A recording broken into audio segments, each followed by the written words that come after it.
বলে আমরা আর কোথায়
আমাদের দেহে যে দ্বিগুণ আগুন জ্বলছে ও ছি ছি ছি আগুন জ্বলছে বেশ তো যাও যাও ওই দেখো সামনে আমাদের যমুনা আছে ওই যমুনার তুমি ঝাঁপে দাও তোমরা যদি ঝাঁপে দাও তোমাদের দেহের আগুন নিভে যাবে দেহের আগুন দেহের আগুন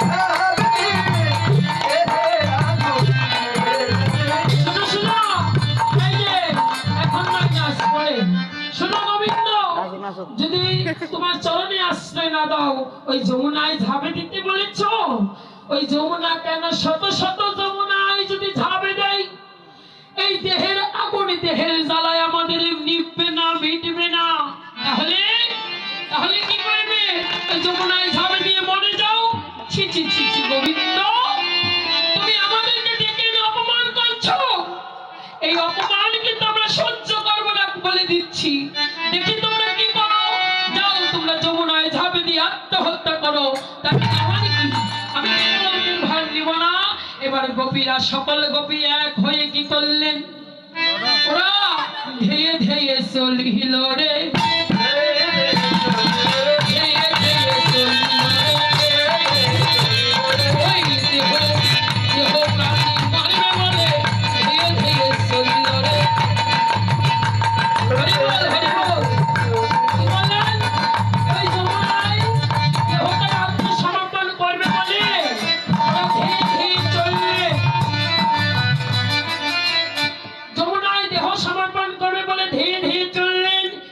গোবিন্দ একটু টেনশন বোধ করছে মনে মনে চিন্তা করলেন সত্যি সত্যি যদি ওই গোপীরা যমুনায় ঝাঁপে দিয়ে মৃত্যুবরণ করে তাহলে তো আমি জনমের মতো অপরাধী হয়ে যাব।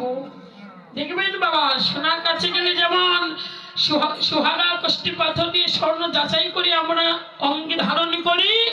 ভগবানের চরণে ভক্তকে আশ্রয় দেওয়ার আগে তাদেরও পরীক্ষা নেয়।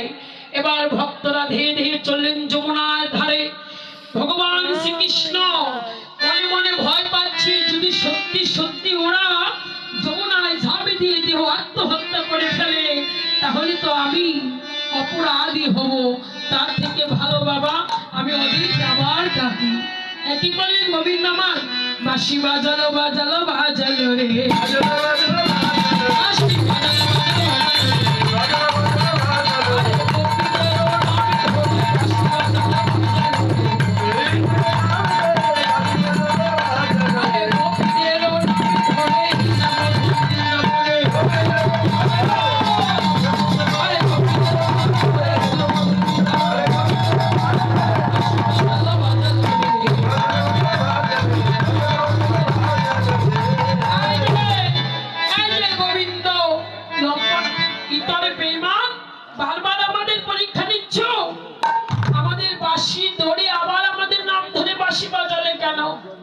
এবারে গোবিন্দ বলছে, হে গোপীগণ তোমরা আর বিলম্ব করো না।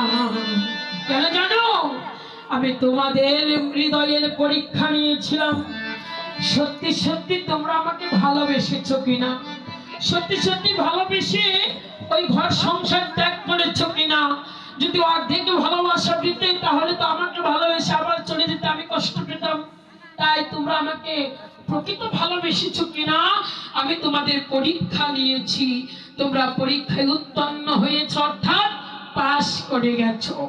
শুনো গোপীগণ, আর তোমাদেরকে কষ্ট দেব না। আমি তোমাদেরকে এই মধ্য রজনীতে কেন ডেকেছি জানো? তোমরা কাত্যায়নের পূজা করে বলেছিলে হে গোবিন্দ, হে গোবিন্দ তোমাদের বর দিতে চেয়েছিলাম। তোমরা বলেছিলে কি আমাকে স্বামী রূপে লাভ করতে চেয়েছিলে।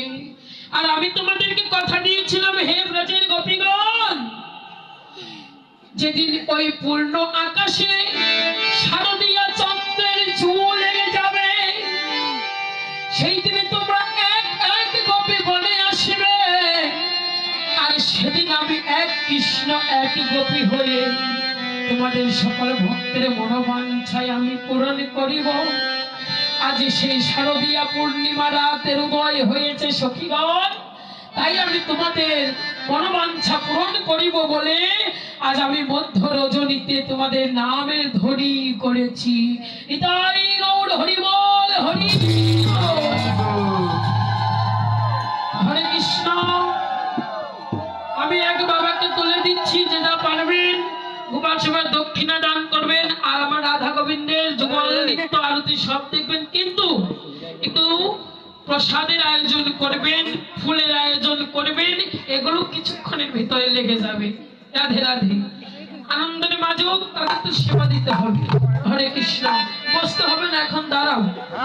বললেন কি হে গোপীগণ তোমাদেরকে আর কষ্ট দেব না। তোমরা এক কাজ করো, রাস মঞ্চ সাজাও।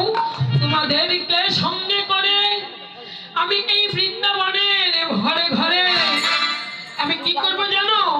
এক গোপী এক কৃষ্ণ পট ঢলাঢলি করে আজ আমি নিত্য রাশি করবো। মায়া এখন ঠান্ডা হয়ে বসে থাকবেন না, সবাই হাতে ফুল নেন। ফুল নেই? ওই যে ফুলগুলো নিয়ে নেন, কিন্তু ফুল এখন ছিটাবেন না, আমি বলবো তারপর। সকল ধ্বনি জয়ধ্বনি আনন্দটুকু উপভোগ করবেন। নিতাই গৌর হরি বল। তাই সুখীরা বললেন, ও নাগরটে হেরোই